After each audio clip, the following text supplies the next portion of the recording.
اس کی مزید تفصیل پھر وہاں سے ملتی ہے جو وہاں کا حوالہ دیا گیا ہے۔ قلیدس نے مقالہ ثالثہ کی 26ویں شکل میں یہ ثابت کیا ہے کہ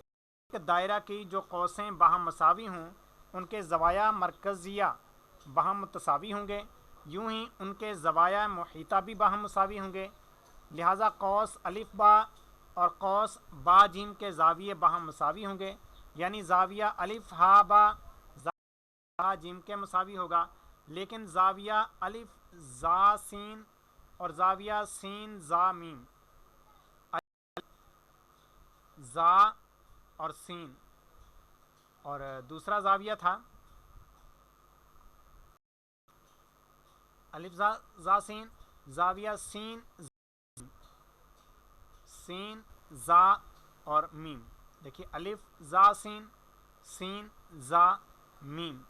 لیکن یہ ہوں گے، یہ باہم مساوی نہیں ہوں گے کہ زاویہ الف زا سین اصغر اور زاویہ سین زا میم یہ اکبر ہوگا، اور قوس الف سین قوس سین میم سے یہ اصغر ہوگی۔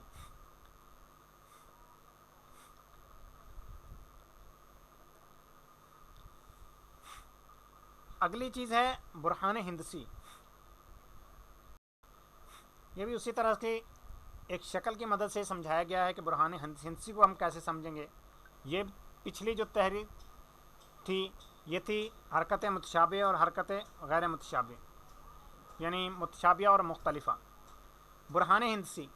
یہ ہے کہ خارج المرکز کی قوس، یہاں پر بھی ایک پوری شکل بنائی گئی ہے، اس کا بھی دیکھیے کہ مرکز ایک نہیں بنایا گیا، مرکز اس کے دو ایک سے زائد ہیں، ایک ہا بھی ہے اور یہاں پر مرکز زا بھی ہے۔ برہان ہے کہ خارج المرکز کی قوس الف با اور قوس با جیم باہم الف با اور با جیم، الف با اور با جیم، یہ با کا تعلق چونکہ دائرہ صغرا سے ہے تو فرمانے یہ دونوں قوسیں برابر ہیں۔ الف با جو خط ہے یہ با زا کو خارج المرکز کے نقطہ پر لے جائیے، الف با با زا، دیکھیے الف با خط با زا کو خارج المرکز کے نقطہ ہا پر لے جائیے۔ اب دیکھیے الف با بازا، اب یہ کیا گیا کہ بازا سے ہا کی طرف لے گئے اور ایک خط ہم نے الف کی طرف سے ہا کی طرف کھینچ دیا، تو خارج المرکز کے دو ٹکڑے ہو جائیں گے اور ان دو ٹکڑوں کے درمیان خط با ہا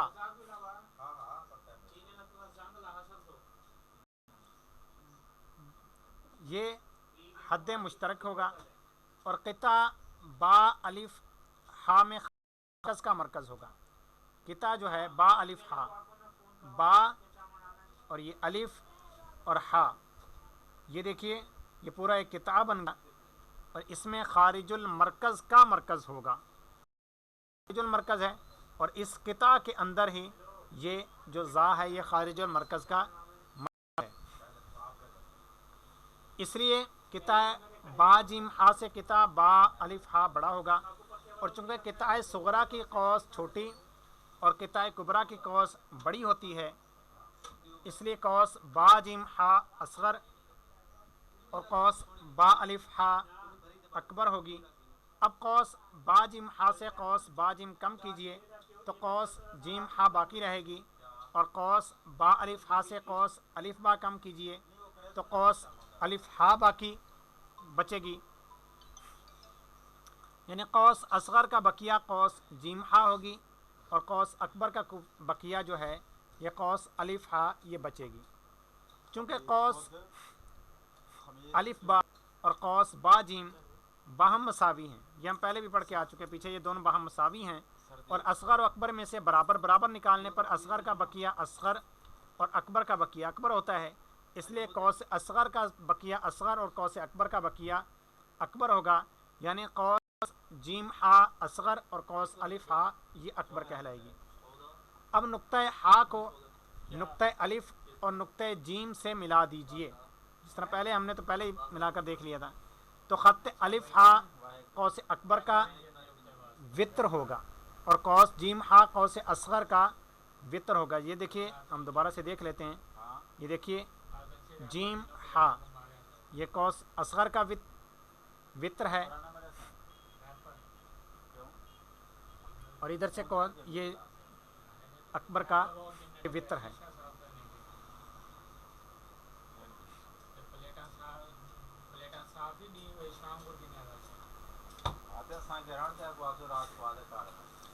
جیم ہا قوس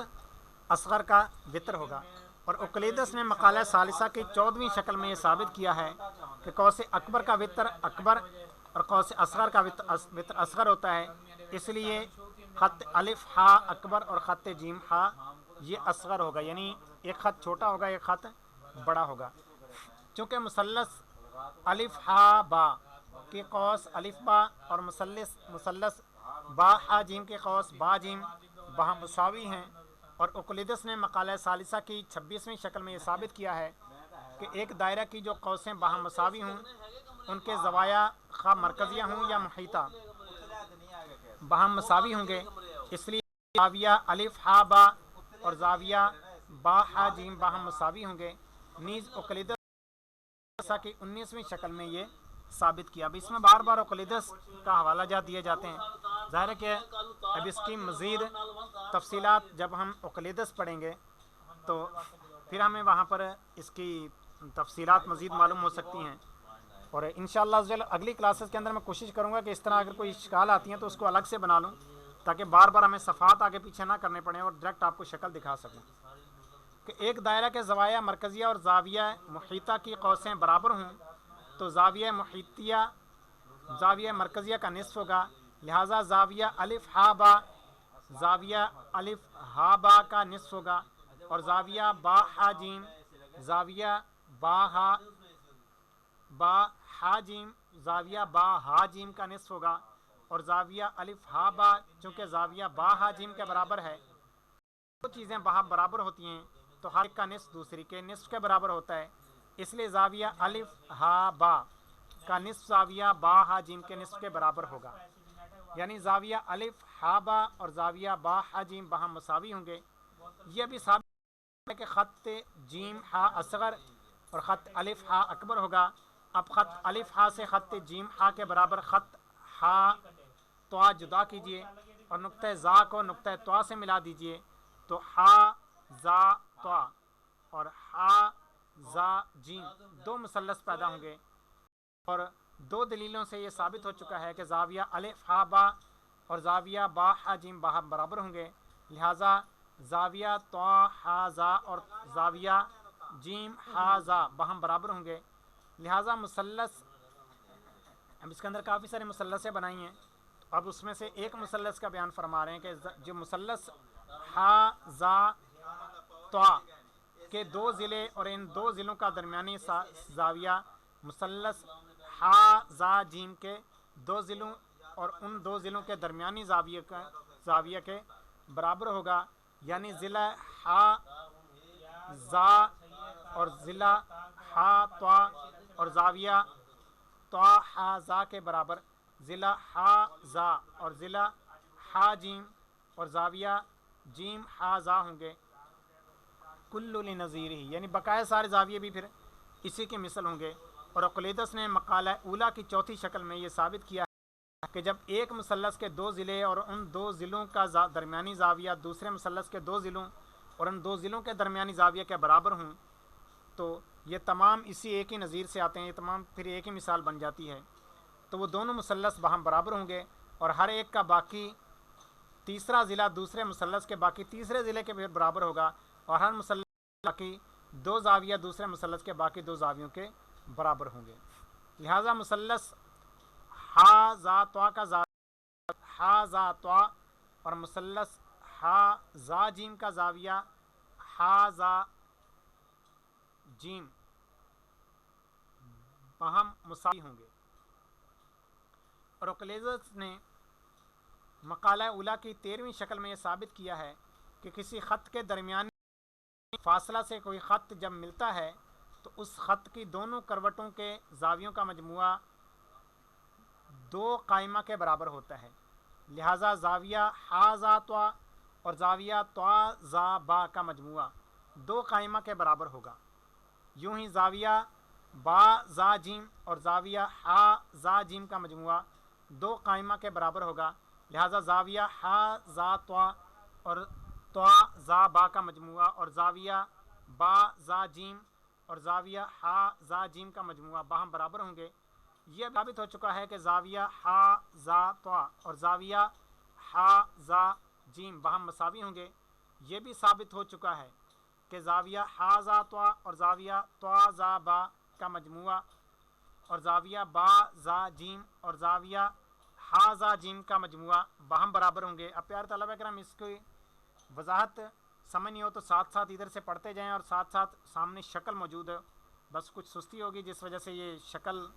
میں الگ سے نہیں بنا سکا، ورنہ الگ سے بنی ہوئی ہوتی تو ہم ساتھ ساتھ یہ جو ثابت کر رہے ہیں تو اس کو ہم ساتھ ساتھ دیکھتے بھی جاتے ہیں۔ اور جب 2 چیزیں مساوی ہوں تو دونوں میں سے برابر برابر نکالنے پر ہر ایک کا بقیہ دوسرے کے پھر بقیہ کے بھی برابر ہوتا ہے، اس لیے زاویہ ہا اور زاویہ طا زا با کے مجموعہ سے زاویہ ہا زا طا گھٹانے پر زاویہ طا زا با باقی رہے گا، اور زاویہ با زا جیم اور زاویہ ہا زا جیم کے مجموعہ سے زاویہ ہا زا جیم گھٹانے پر زاویہ با زا جیم یہ باقی بچے گا، اور زاویہ طا زا با زاویہ با زا جیم کے برابر ہوگا۔ پھر زاویہ طا زا با سے زاویہ الف زا طا گھٹانے پر زاویہ الف زا با زاویہ با زا جیم سے اصغر ہو جائے گا، یعنی اس سے چھوٹا ہو جائے گا، اور زاویہ با زا جیم اس سے اکبر ہو جائے گا، یہ اس سے بڑا ہو جائے گا۔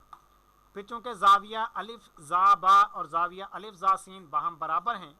یوں ہی زاویہ با زا جیم اور زاویہ سین زا میم باہم برابر ہیں، اس لیے زاویہ الف زا سین اصغر اور زاویہ سین زا میم اکبر ہوگا، وہو المطلوب الاول۔ اور اقلیدس کے مقالہ ثالثہ کی 26ویں شکل سے یہ بھی ثابت ہے کہ ایک دائرہ کے زوایا مرکزیہ جو باہم متساویاں نہ ہوں، یعنی باہم برابر نہ ہوں، ان کے قوسیں باہم متساوی نہ ہوں گی، ان کی پھر قوسیں بھی آپس میں برابر نہیں ہوں گی، بلکہ زاویہ صغرا کی قوس اصغر اور زاویہ کبرا کی قوس اکبر ہوگی، اس لیے زاویہ الف زا سین کی قوس اصغر اور زاویہ سین زا میم کی قوس اکبر ہوگی، یعنی قوس الف سین اصغر اور قوس سین میم اکبر ہوگی، وہو المطلوب الثانی۔ یعنی ایک ہماری پہلی چیز یہ ثابت کرنی تھی جو پیچھے مطلوب الاول بیان ہوا، مطلوب الثانی سے ہم نے یہ چیز معلوم کرنی تھی۔ جب یہ معلوم ہو گیا کہ زاویہ الف ہا با اور زاویہ با ہا جیم باہم برابر ہوں گے، یوں ہی قوس الف با اور قوس با جیم باہم برابر ہوں گے، لیکن زاویہ الف زا سین زاویہ سین زا میم سے اصغر ہوگا اور قوس الف سین قوس سین میم سے اصغر ہوگی، تو یہ صاف ظاہر ہو جاتا ہے کہ قوس الف با کو کوئی چیز جتنی دیر میں طے کرے گی، اگر وہ چیز اتنی دیر میں قوس با جیم کو بھی طے کرے گی تو اس کی حرکت سے متساوی زمانوں میں نقطہ ہا کے پاس 2 زاویہ متساویہ پیدا ہوں گے، زاویہ الف ہا با اور زاویہ با ہا جیم، لیکن نقطہ زا کے پاس 2 زاویہ غیر متساویہ پیدا ہوں گے، یعنی زاویہ الف زا سین اور زاویہ سین زا میم، لہٰذا اس کی حرکت نقطہ ہا کے ارد گرد متشابہ اور نقطہ زا کے ارد گرد مختلف ہوگی، یعنی اس کی حرکت ایک نقطہ کے ارد گرد متشابہ اور دوسرے نقطہ کے ارد گرد مختلفہ ہوگی، اور یہ بھی صاف ظاہر ہو جاتا ہے کہ اس کی حرکت جو قوس الف با اور قوس با جیم پر یکساں مانی گئی ہے وہ ہرگز قوس الف سین اور قوس سین میم پر یکساں نہیں ہوگی، بلکہ قوس اصغر پر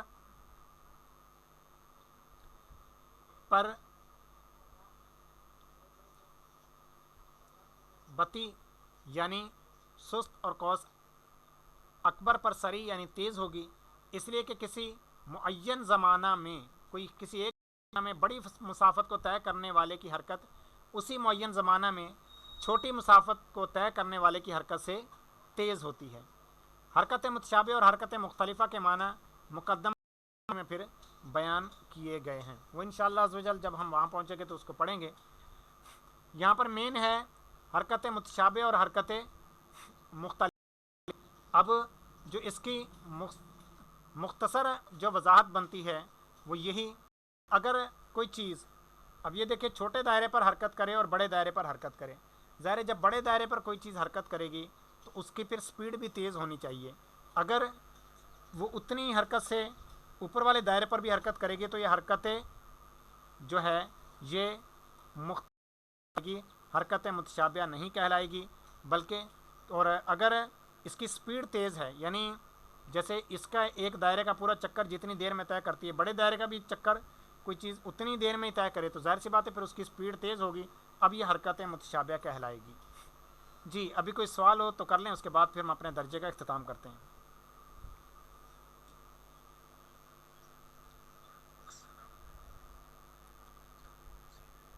وعلیکم السلام ورحمۃ اللہ وبرکاتہ۔ جی حیدر علی بھائی۔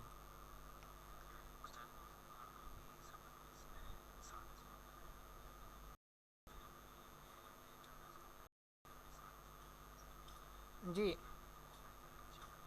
جی جی جی جی اس میں جزئی کلی سارا کچھ اس میں شامل کر دیا۔ جیسے مین تو ہیں وہ آسمان جن کا مرکز ایک ہی ہے نا، جیسے زمین کا مرکز مرکز عالم ہے، تو اب مفتی صاحب نے بیان فرمائے تو مین تو آسمان وہی ہیں کہ مفتی صاحب کی تحقیق تک کہ جن کا مرکز یہی ہے، لیکن کئی آسمان ایسے ہیں کہ جن کا مرکز یہ نہیں ہے، ان کا مرکز کچھ اور ہے، جس طرح کہ مدیر عطارد وغیرہ، اس طرح کئی آسمان ایسے ہیں کہ جن کی حرکت جو ہے یہ زمین کے مرکز پر نہیں ہے، لیکن ان کا مرکز تبدیل ہے، لیکن یہاں پر پھر وہ سارے ہی بیان کر دیے۔ اسی وجہ سے تو حرکت متشابہ غیر متشابہ وغیرہ یہ سارے کچھ یہ مزید پھر اس سے کئی چیزیں اور بھی پھر اس سے معلوم ہوتی ہیں۔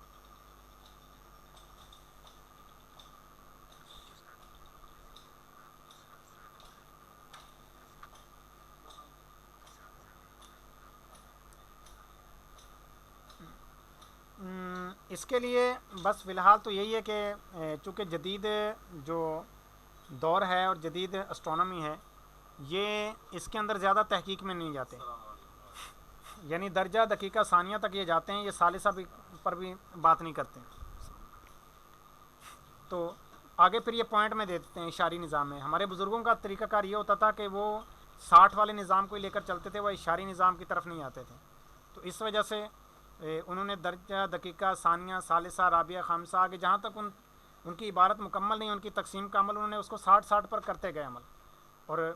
60 کے نظام سے یہ ہوتا ہے کہ کہیں نہ کہیں جا کر یہ ضرور ختم ہو جاتا ہے، ورنہ اشاری نظام ایسا ہے کہ اس کے حد ختم نہیں ہوتی۔ یہ تو خیر کیلکولیٹر وغیرہ ہوتے ہیں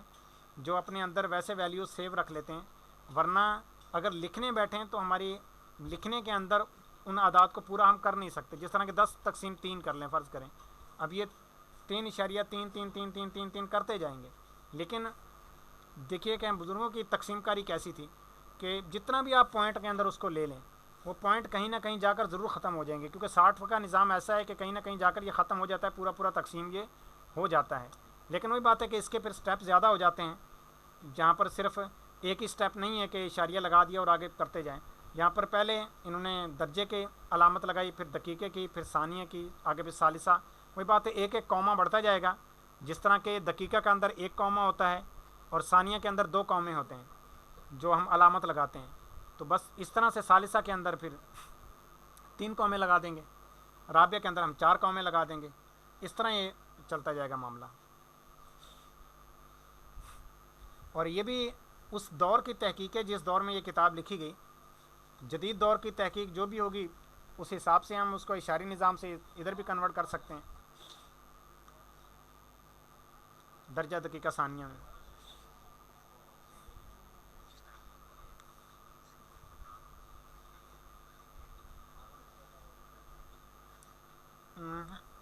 جی یہ ہمارے اس نصاب کے اندر شامل نہیں ہے تحریر اوکل۔ آمین۔ جی مزید کوئی سوال ہے؟